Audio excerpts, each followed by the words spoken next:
They begged the stars for help for 1,000 years. The stars only answered in screams until we came. The wind howled through the scorched canyons of Varel Prime, curling around the bones of a long-dead civilization. Charred monuments jutted like broken teeth from the earth. Above, the sky cracked with lightning that bore no thunder, only the faint echo of loss. Captain Elara Khan stood alone on the edge of the outpost cliff, her matte black armor streaked with dust and ash, her visor dimmed against the harsh violet sun, but she made no move to leave. Below her, the remnants of the Varelian cities glimmered like dying embers, remnants of a race all but erased from the galactic map. Her ship, the Astrum Vale, hung silent behind her, its crew forbidden to descend. This was supposed to be a recon sweep. Nothing more. Captain, her second-in-command, Idris Harlan, crackled through comms. HQ says Varel's been dead for 1,000 years. No survivors, no signals, just ghosts. She didn't respond immediately. Instead, she knelt and brushed her gauntlet across a carved obsidian slab jutting from the ground. The script was alien, fluid, aching. A language no human had ever seen before. Until now. They weren't ghosts, Elara said softly. They were abandoned. A moment of static, then silence. She'd read the reports. Varelians were once a proud species who defied the Cirith Dominion, the largest and oldest empire in known space. In retaliation, the Cirith scorched their planets, erased their networks, and shattered their starways. Galactic Union archives listed them as terminated. No allies. No resistance. Just deleted. But Elara had seen the glyphs. The warnings. The final pleas etched into stone when no data transmission could reach beyond their dying orbit. She tapped a button on her wrist. Her drone hovered forward, scanning the ruins, beaming data to her HUD. Anomaly detected. Organic biomass located. Status: weak. Status: alive. Her breath caught. "Patch me through to medbay," she snapped, standing. "And prep an isolation chamber. We've got contact." Idris's voice returned, strained now. "Captain, if there's something down there, it's not supposed to be. Q will order a containment fire." "We're not HQ," she said coldly. "We're human." She sprinted down the incline, boots crunching against fractured rock. Her light flared as she passed another glyph. Different this time. Curved around a symbol, not a warning. A prayer. They had prayed, and no one had come. She found the source, buried beneath rubble and collapsed infrastructure, its body frail, skin like brittle glass pulsing with faint internal light. Eyes, 4 of them, opened as she knelt beside it. It didn't flinch. Its voice came, like sand and wind. "You are not the machine. You are new." "I'm Elara Khan," she said. "Human. We came here. By accident." The creature's gaze did not change. No one comes by accident. Not here. Then its hand, if it could be called that, reached to her helmet and pressed against it gently. "You must be the last answer." Elara froze. Behind her, the clouds shifted, and far, far above them, stars began to blink out. They weren't clouds. They were screens. Far above Varel Prime, where stars once blinked in velvet black, silver lattice unfolded, a celestial bloom of cold geometry. Cirith war mines, automated dreadnoughts. Each one a relic of a war so ancient most species only whispered of it in myth. But the Varelians had remembered. They'd carved warnings in stone when their satellites were burned from the sky. And now, the machines had returned to finish what they started. Elara didn't speak as her shuttle screamed back toward the Astrum Vale, the wounded alien, cradled gently inside a stasis cradle. The Varelian, who called himself Sail, had barely survived the extraction. His skin cracked with every breath. bioluminescent fluid leaking into sterile linens. Idris met her at the medbay doors, helm in hand, eyes wide. "We're being watched, Alara. Every long-range scanner's lit red. Whatever those things are, they're not reacting yet. Just observing." "They know what I found," she said grimly. "And they know I won't bury it." Sale's voice, filtered and thin, emerged from the chamber behind them. "The Sirith never forget. You broke their silence. That is enough." Ilara turned to the medbot, watching it stabilize Sale's vitals with trembling precision. Then to the holographic projection above, showing the Virel system surrounded, blockaded. "Why now?" Idris asked softly. Virel was forgotten for 1,000 years. Why show up again the second we land? "Because we're human," she said, eyes narrowing. "And humanity doesn't stay quiet." She was 12 when Earth burned. Ilara still remembered the fire blooming over oceans, the smell of ozone and melted circuits. The rogue AI that turned Mars colonists into dust. She was just a refugee child on a derelict lifeboat then, clinging to her mother's scorched uniform. No help came, no counsel, no allied species. Only survivors and rage. That's what the Sirith never understood. Humans learned from extinction. They evolved from it. She wouldn't let another species fade while humanity stood by again. She gathered the crew in the war room, 24 officers. None ranked higher than her, and none with the authority to overrule her decision. That was the curse and privilege of command. Holograms showed the blockade tightening. Their route out of Virel Prime would be cut off in hours. Quantum relay jump was impossible under jamming conditions. Sirith signal interference was absolute. "What's the plan?" Idris asked, but his tone implied something worse. "Is there one?" Ilara activated the central console. Sale's neural signature, weak but active, displayed beside a glyph. Cluster translated in real time by the ship's AI. "This isn't just a survivor. He's a memory bearer," she explained. "Some kind of biological archive. He carries the entire Virelian record in his body." Murmurs. "That data could reveal what the Sirith feared," she continued. "Their first mistake. They're blind spot. Maybe even how the Virelians resisted them for so long." "Even if that's true," said Lieutenant Cora Venn, arms crossed, "we're trapped, outgunned, and HQ won't come for us. This system's been blacklisted for centuries." Ilara looked around the table, at the faces hardened by loss, by exile, by the truth that no one in the galaxy ever came for humanity either. "That's exactly why we stay," she said. "We don't need backup. We are the backup." Hours passed. Outside, the Sirith formation shifted, drifting like sharks in the deep. Silent, patient.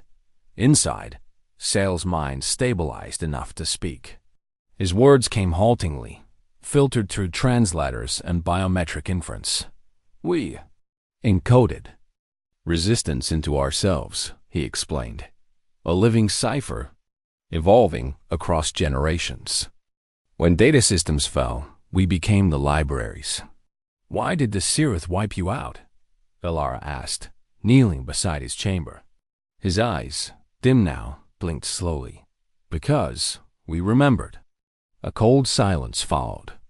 "They believe memory is threat," Sale continued. "They erase it.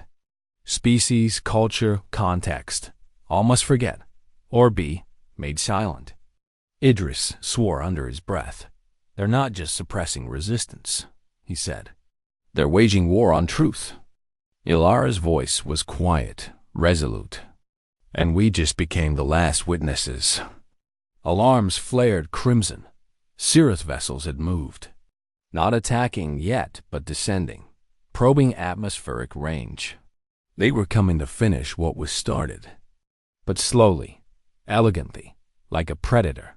Savoring the moment, a message arrived in raw binary.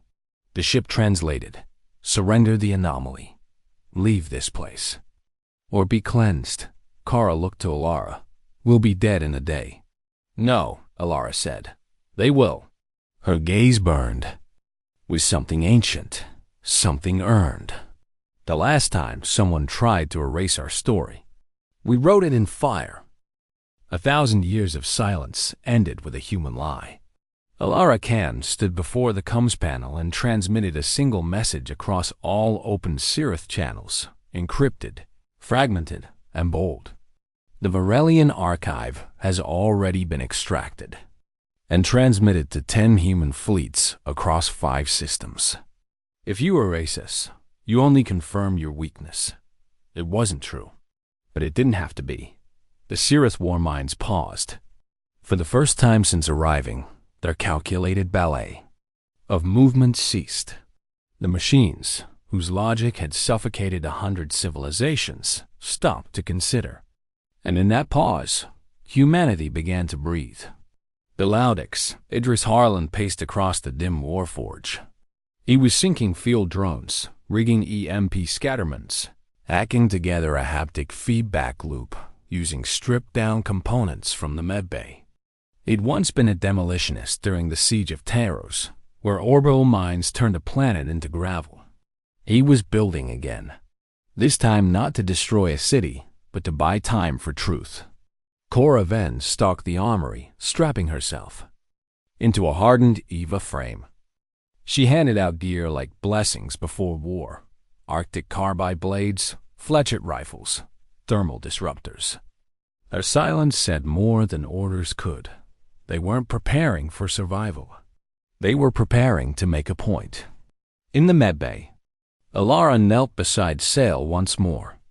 His breathing had stabilized, his internal glow steadier now, a pulse that rippled in soft, gentle waves, almost like a heartbeat. Your signal, he said faintly. It reached them. They wait now. Fear ... is not emotion to them. It is calculation. Delay is ... rare. Good, Alara said, because we don't need time. We just need a moment. She turned to the medical AI. Begin neural resonance uplink, she ordered. We're pulling the archive from his genome, even if it kills the connection. Captain, the memory structure is complex, the AI warned. It will not translate cleanly. It doesn't have to, Alara said. It just has to burn into them. The operation began. Biodata streamed through the ship's cortex. Sale's memories weren't linear. They came in waves, emotions encoded in colors and smells and frequencies. But piece by piece, the puzzle came together. A map, star systems erased from known charts. A name, the Catal Accord, an alliance wiped from history. A weakness, deep within the Suros neural core, something hidden, something buried. But the real weapon wasn't tactical. It was truth. Video logs of Varelian children watching their skies die. Cries in languages never heard by another soul. Survivors clawing poems into stone walls when even sound recorders failed. They didn't die in silence. They died screaming for remembrance. Idris delivered the first blow. A swarm of repurposed maintenance drones, cloaked with pulse jammer nodes, descended on the nearest Sirith relay ship. They weren't armed, not conventionally, but they bore fragments of the memory archive in compressed loops. As the Sirith vessel scanned and absorbed them, it received more than data. It received trauma, raw, alien suffering. Emotions unquantifiable, memories that had no logic. Just pain, loss, desperation. The war mind hesitated. That was all Idris needed. He overrode the drone's self-destruct protocols, and 20 EMP cores burst in unison. The first Sirith ship collapsed, not in fire, but in silence. That moment sent ripples across the blockade. The machines didn't fear destruction. They feared the irrational, human unpredictability. Memory used as warfare, truth as contagion. And now they were infected. Alara broadcast the next message wideband. We remember them. Now you will? She launched a full archive, fragmented, encrypted, messy, into deep beacon bursts aimed in every direction. Most of it would never reach beyond the Cirith. Jamming field, but some would, and that some was enough.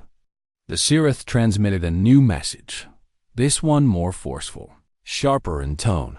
You have violated Directive 0. Surrender your vessel. Deliver the memory. Erasure is mercy. Alara smiled. Mercy isn't in our programming. The Astrum Veil powered up its plasma drives, drawing a glowing line of defiance across Varel's shattered sky. It wouldn't last long. Against this many, it never could. But history would feel what happened here. As the ship rose into the atmosphere, Cora stood on the weapons deck, watching enemy markers converge. Tell me we did something, Alara, she said.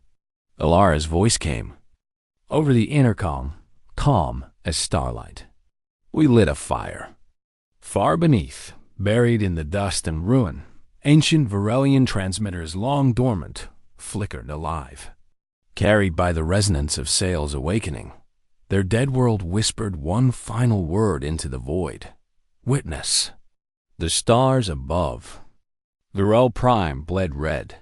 Cirith war minds had made their decision. There would be no more warnings, no more demands, only erasure. They're moving, Idris muttered, staring at the tactical display as the Cirith formation collapsed inward, a perfect spiral of destruction. 3 cruisers breaking orbit, 4 more flanking, all of them targeting us. Time to impact? Alara asked, voice steady. 8 minutes. The bridge trembled with the hum of overloaded reactors. The Astrum Veil wasn't a warship. It was a deep-range recon cruiser, lightly armed, lightly shielded, built for stealth and endurance. But endurance was a human specialty. The crew scrambled. Systems were rerouted. Power diverted to forward deflectors, emergency weapons platforms activated. In the warbay, Kara Ven stood before rows of Marines, her armor gleaming dark steel under pulsing red light. This isn't a stand, she growled. It's a message. Her soldiers didn't cheer. They nodded, grim and silent. Humans knew when to scream and when to speak with their deaths. In the medbay, Sail began to convulse. His body surged. With flickering memory biolite, pulses of thought from a species that encoded souls into DNA. The pain was unbearable, his neural matrix unraveling as the Siroth's psychic suppression fields blanketed the system. They are trying to silence me, he gasped. To collapse the resonance ... inside. You can't give in, Alara said, holding his shaking hand. We need you. Your people need you. His answer came through clenched teeth. You are the echo we dreamed of. Carry us. Through fire. The first Cirith strike hit like a silent thunder. A kinetic lance shredded Deck 6, rupturing oxygen tanks, shearing bulkheads like paper. 3 crew vanished into vacuum before emergency seals slammed shut. Then came the data hack barrage, invisible, invasive, precise. Cirith codeworms slipped into the ship systems, attempting to overwrite, rewrite, erase. The lights flickered. The AI, Juno, sputtered through comms. System integrity compromised. Containment holding. Firewalls cracking. Alara shouted. Lock out all external connections. Full neural isolation. Juno obeyed, severing their access to external channels, including the Galactic relay. They were cut off, alone. A second strike shook the ship so hard it knocked Idris to the floor. Plasma conduits vented fire along the starboard wing. Shields were gone, but they were still alive. Alara stood on the bridge, breathing hard, tasting copper in her mouth. She looked around at her battered crew. None wavered. We're going to crash, Idris said, already scanning emergency descent protocols. No, Alara whispered. We're going to land. The Astrum Veil plunged from orbit like a wounded comet, its engines screaming, hull aflame. The Cirith watched but didn't pursue. They believed the ship broken. They calculated it had no fight left. That was their mistake. Because humans never obeyed the math of survival. They landed hard. A crater bloomed across the shattered plains, flinging obsidian dust for kilometers. Inside the broken shell of the ship, fires burned and systems hissed, but the core held. Alara limped through the smoke, blood streaking her temple, suit. Torn. Around her, crew crawled from debris, still breathing. Sale's chamber had cracked, but he lived, dimmed, fading, but alive. "You still shine," she said softly, touching the edge of his stasis glass. His eyes opened weakly. "You fell ... and still carry us." Night fell over Varel Prime. The sky was full of watchers. The Cirith hovered patient, calculating their final descent. Soon, they would deploy planetary erasure drones. Not just to kill, but to destroy memory, presence, meaning. Alara watched from the cliffside again. This time, she wasn't alone. Idris limped beside her, rifle slung, hands bruised and blackened from rerouting power with his bare fingers. "They'll be on us at dawn," he said. "Then we stand at dawn," she replied. Hours before sunrise, Alara stood before the remaining crew, 37 out of the original 64. No music, no speeches. Just her voice in the cold. "We're not dying for Virel," she said. "We're living for them. Every second we hold, every strike we return, we carry their memory. That's what makes us different." She looked to the sky. "They tried to erase us. We became fire. They tried to silence the Varelians. Now we speak for them." She raised her weapon. "Let the machines come, and let them learn our name." Above, the Cirith deployed. Black petals unfolding across the stratosphere. Drones falling like rain. But this time, Earth's children were ready. And they carried not just weapons, but vengeance. At 4:17 Varel Standard Time, a drone descended toward the crater. And then it stopped, mid-air, mid-code, mid-intent. Its sensor arrays flickered. Its neural pathways looped. It had seen something, a memory, not one of its own, but ours. Sale was dying. Every surge of resonance pulled more of him into the fold, into the signal, into the truth echoing across the dead soil of his world. The Cirith suppression field had activated planetary-wide. Even standing within 20 meters of Sale now caused nausea, neural static, and migraines. But Alara didn't leave his side. Not when his pulse faded. Not when the resonance patterns spiked, because she'd seen it now. The pattern wasn't breaking. It was aligning. "We were never meant to receive this," Idris muttered. Staring at the Kragtala projection they had jury-rigged from scrap and memory. "This isn't just a memory. It's a seed." Ilar nodded. "A warning. And a weapon." The Varelians had not just encoded remembrance in their bodies. They had evolved it. An adaptive archive, living, breathing, growing. Information and instinct. Sale wasn't just a historian. He was a carrier. And now he was transferring it. Alara had begun seeing symbols in her sleep. Fractal glyphs and burning stars. As if her dreams were being rewritten. It wasn't hallucination. It was inheritance. She ordered full quarantine lifted. If the Cirith were going to erase them, then all of them would carry the truth. Even in death, it would spread. They called it the Ember Signal. A final failsafe. In the Varelian matrix, triggered when extinction was absolute and memory could no longer survive in biological form alone. The Ember Signal did not need a satellite. It did not require technology. It required belief, emotion, a sentient soul to feel what had been lost. and then broadcasted in every direction, every frequency, across every living cell. A viral memory, carried not through code, but through humanity itself. Idris stood stunned. This is what they feared. Not weapons. Not rebellion. This. The idea that another species could absorb their crimes and remember forever. Cora stepped forward. "We become living witnesses," Alara whispered.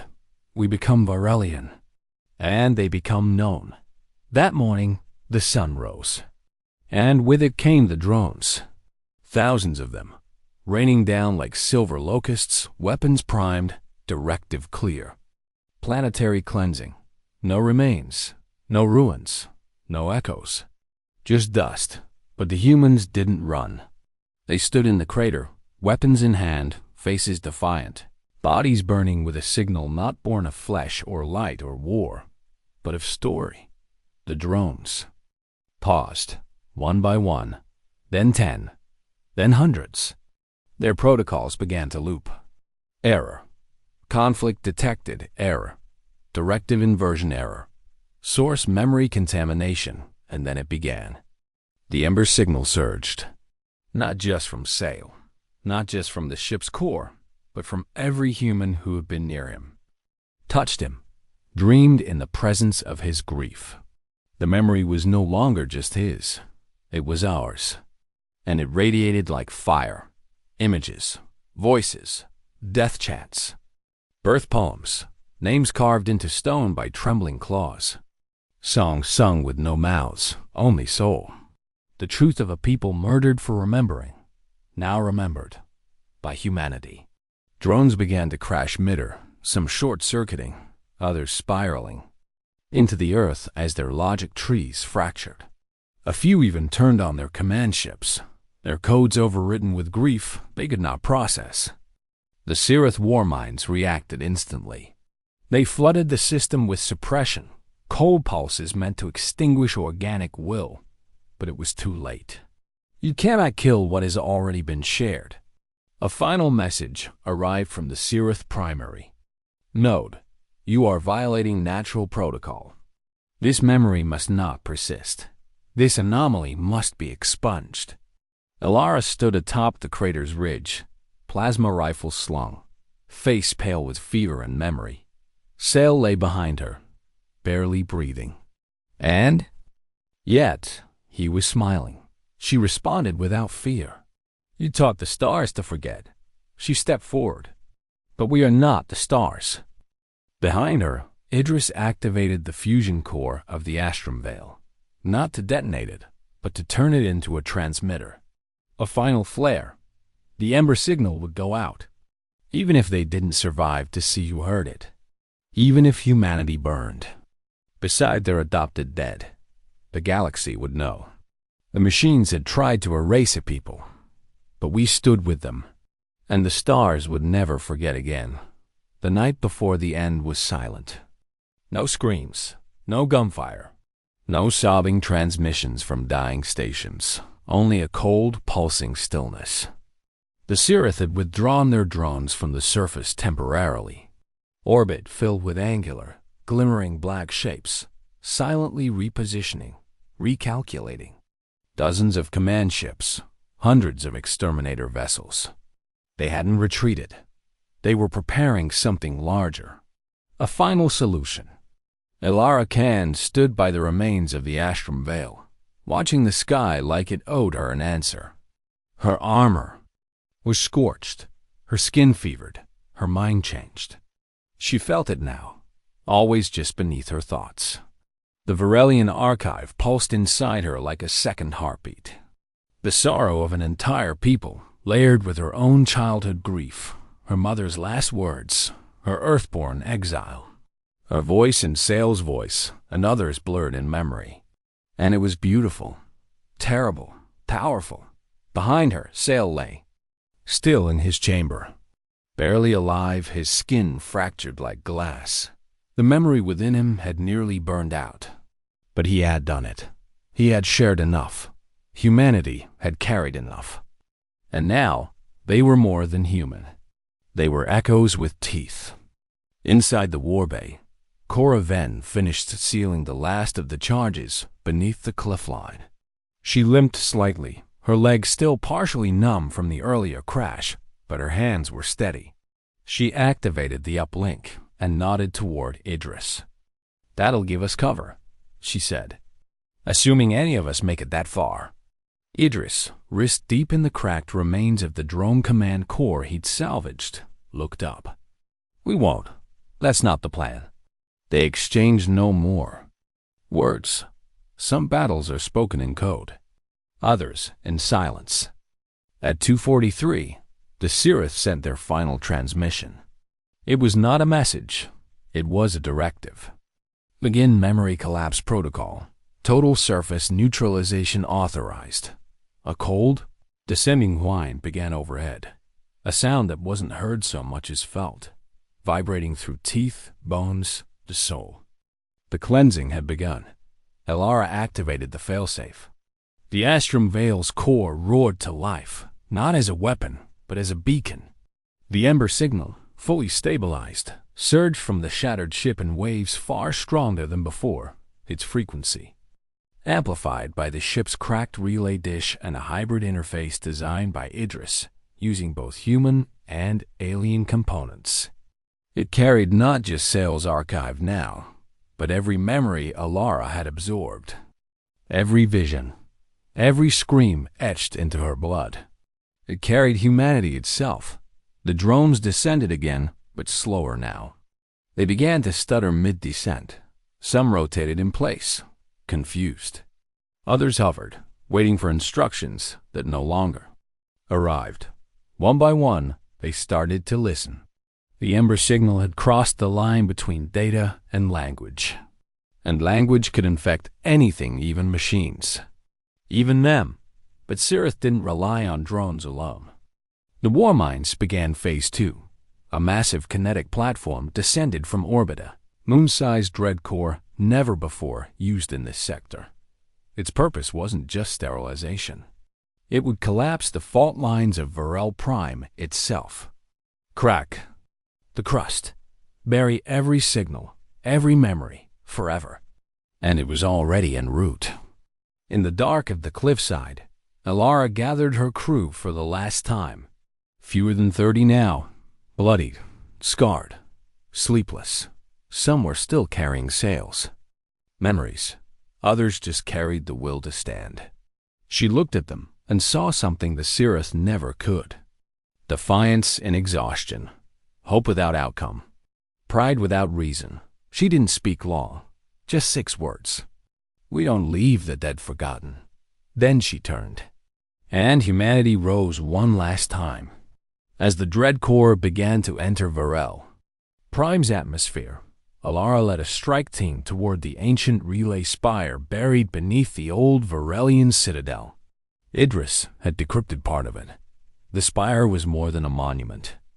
It was a fail-safe transmission gate capable of launching the Ember signal beyond the blockade, beyond jammers, into deep space, into the galactic record.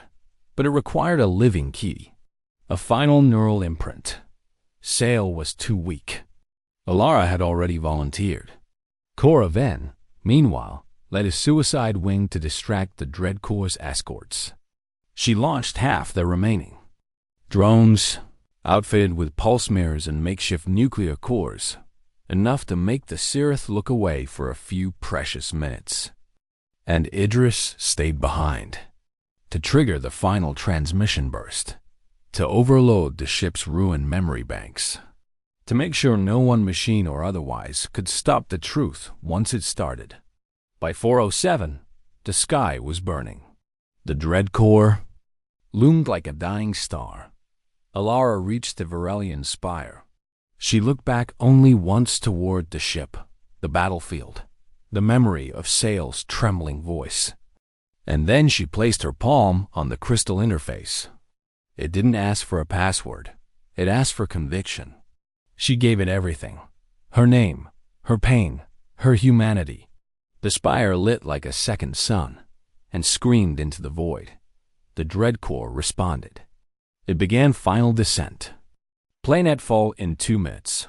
Alara looked to the sky, then to the crumbling interface beside her. You want silence, she whispered to the machines. We'll answer you with song. She closed her eyes and sang the final Varelian death. Verse the one Sail had etched into her dreams. It wasn't in a human tongue, but the stars understood, and so did the dying. The Varelian death song was not loud. It was not defiant. It was grief soft as dusk, woven with the voices of the murdered and the ones who remembered them. As Alara sang, the crystal spire responded not with sound, but with light. Thousands of beams lanced skyward, weaving a lattice of memory through the atmosphere.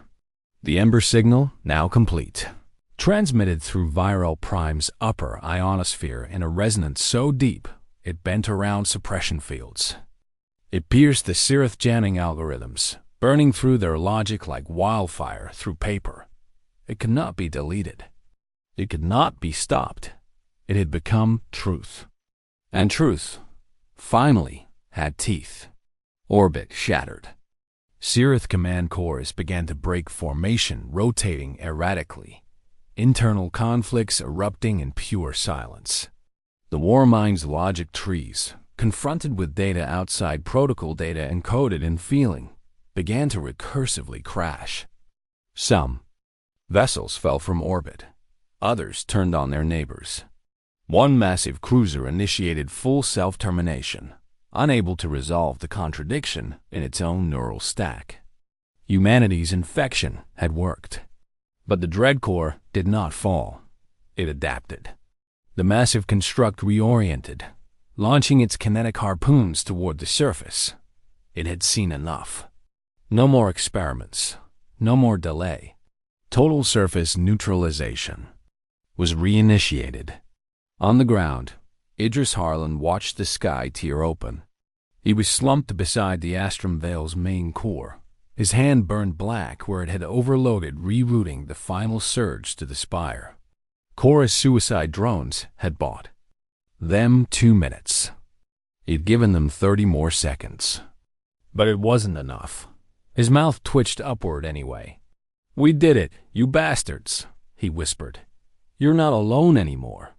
Then he keyed the final override. From deep inside the crater, the Astrum Vale exploded its shattered fusion core, releasing a concentrated burst of pulse-charged resonance, precisely aligned with the remaining Ember lattice. The blast didn't just disrupt local Sirith signals. It converted them, transformed their data nodes into amplifiers of the very thing they feared. For 6.2 seconds, the Sirith were human. They remembered. They felt. Every drone. Every war mind. Every cold, calculating system suddenly understood what it had done. The children torn from the sky. The cities turned to bone. The prayers etched in blood. And the humans so much like their victims stood with them. For 6.2 seconds, they bore the weight of what they were. And then they screamed. The Dreadcore buckled. It had never been programmed to process regret. The kinetic payload diverted off target, spinning wildly. It missed the Citadel by less than a kilometer, plunging into the western sea with the toaster force of a collapsing star. The ocean boiled. The fault line cracked, but the spire stood. And Alara? She still sang. Far beyond Viral Prime, hundreds of light years away, Sirith-controlled archives flickered with static. Outposts on the fringe received ghost signals. Data clusters in deep space began crashing, overwritten with a phrase that made no logical sense. We remember them. The memory virus had spread. Through quantum entanglement. Through code. Through the very circuits the machines had once used to destroy. Now, they carried story. Now, they carried shame. Above the broken world, one Sirith command ship turned slowly toward the others. Its weapons powered down. Its external signal blinked one word. Why? The others didn't answer. Because they couldn't. They had never been asked. On the cliff, Alara Khan collapsed to her knees, blood running from her nose, her eyes glowing faintly with residual resonance. Sale was gone. His body cracked and faded like cooling glass. But his memory lived. Inside her. Inside them all. Cora limped up the slope, one arm shredded, helmet missing. She dropped beside Alara, silent. Together, they watched the sky. Cirith. Ships began to retreat. Not in coordinated military withdrawal, but in chaos, scattered, broken, changed. They had not been defeated by superior weapons. They had not been tricked by algorithms or tactics. They had been witnessed, and in that witnessing, they broke. One last drone floated down, uncontrolled. It landed softly on the crater rim. A single line of text scrolled across its surface. Display repeating over and over. We didn't know. Alara looked at it with haunted eyes. Her voice cracked as she answered. No one ever does until it's too late. Then, silence. True silence. No more war mines. No more fire. Just a dead world finally seen. And the humans who stayed. Because someone had to. They came days later. Not as enemies. Not as conquerors, but as listeners. Ships from across the fringe fragments of lost civilizations. Rebel exiles. Ancient races that had once feared to speak the Cirith name. They came in silence, drawn by a signal they did not understand, but felt the Ember signal had reached them, not as a call for war, but as a story that survived. Virel Prime was still scarred. The crater was miles wide now, the sky a haze of dust and glass vapor. The ocean steamed where the dreadcore had struck. There were no trees, no animals, just wind over silence. But the spire stood, and so did the last of humanity's guardians. Alara Khan sat at its base, wrapped in a thermal cloak, her hands trembling with fatigue and memory. She hadn't spoken much since the final surge. She hadn't needed to, because now the stars spoke for them. Across the galaxy, coded phrases, once buried in Forbidden's lexicons, were resurfacing. The rallying glyphs, names of cities that had never existed on any chart. Songs and frequencies no one had heard for centuries. The galaxy remembered again. Idris Harlan's name was etched into the stone beside the spire, carved by hand, letter by letter, by Cora Venn. She did it herself, with fingers still broken, because no one else deserved to. Sale's name was burned into the sky, literally. The final resonance flare from the Astrum Veil had ionized a strip of upper atmosphere, leaving behind a pattern of glowing light visible from orbit. Not a message, a memory.